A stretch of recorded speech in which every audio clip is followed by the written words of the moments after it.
We'll fill that in later. Okay, so what I'm gonna do is I got a number 10 and I've got that light green that I had, and we're gonna start filling in areas. And we're gonna make a bunch of mounds in between, so everywhere in between my flowers.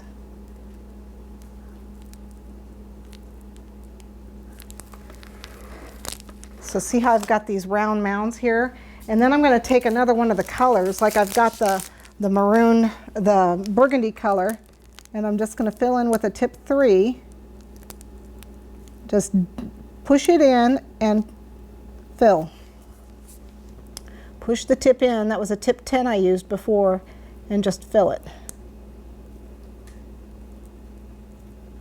And it kind of makes them look like buds. Like they're just starting to open up.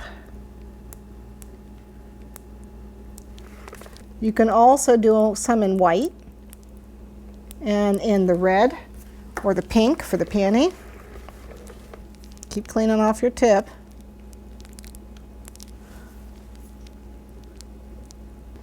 Okay, if you've got to pop it down, a little cornstarch on the finger.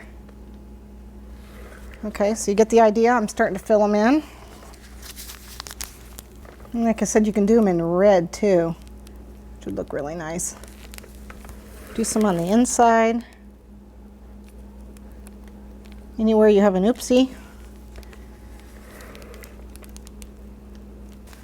Okay, I'm going to do a couple in the light pink.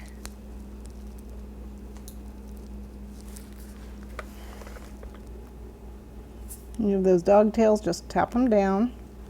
You can use damp brush, finger dipped in cornstarch, whatever, to tap those suckers down.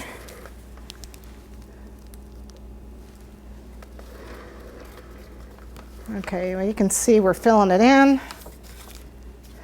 You can do some more pine needles too. Oops. You can do some leaves too.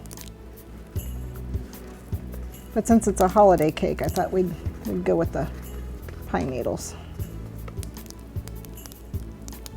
I think we've pretty much got this covered. Let's see, with any open spots left, I think I need a pine cone still somewhere. Right over here. So let's pop one on. Pine cone there. So it needed it. Okay. I think we're done. And I'm going to tilt this to the side so that you can see the front a little bit. And there we have our holiday wreath cake, all buttercream.